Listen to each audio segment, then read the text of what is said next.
Russia Ukraine সংকট নিরসনে আলোচনা এখনো চলমান। গেল সপ্তাহেই আবুধাবিতে ওয়াশিংটনের মধ্যস্থতায় শান্তি আলোচনা নিয়ে বসে রাশিয়া, ইউক্রেন ও যুক্তরাষ্ট্র। তবে সুস্পষ্ট কোনো ফলাফল নেই। উল্টো রাশিয়াকে কালো তালিকাভুক্ত করেছে ইউরোপীয় ইউনিয়ন। বৃহস্পতিবার ক্রেমলিন জানায়, রাশিয়া ইউক্রেনের প্রেসিডেন্ট ভলোদিমির জেলেনস্কিকে শান্তি আলোচনার জন্য মস্কোতে আমন্ত্রণ জানিয়েছে। জ্বালানি অবকাঠামোতে হামলা বন্ধ করতে রাশিয়া ইউক্রেন সম্মত হয়েছে এমন সংবাদ প্রত্যাখ্যান করে মস্কো, বরং শান্তি আলোচনায় আমন্ত্রণ জানায় Russia.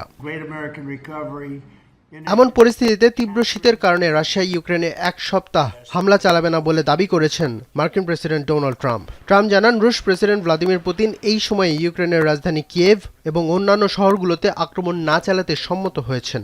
I personally asked President Putin not to fire into Kiev and the various towns for a week, and he agreed to do that.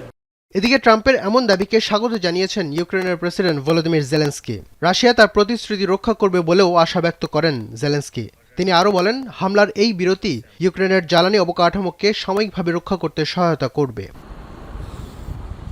তবে রাশিয়া এমন কোনো চুক্তিতে সম্মত হয়েছে কিনা নিশ্চিত করা হয়নি। ট্রাম্প নির্দিষ্ট করেও বলেননি যে কখন বিরতি শুরু হবে। তবে ট্রাম্পের এমন মন্তব্য এলো যখন রাশিয়া ইউক্রেনের জ্বালানি অবকাঠামোতে আক্রমণ বাড়িয়েছে।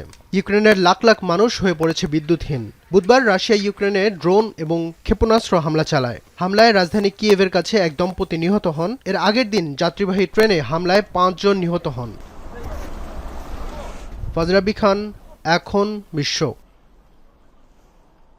কালার এক্সপার্ট এবং ডার্ক জ্যাপ সমৃদ্ধ অরিক্স অ্যাডভান্স ডিটারজেন্ট পাউডার, আপনার লন্ড্রি এক্সপার্ট।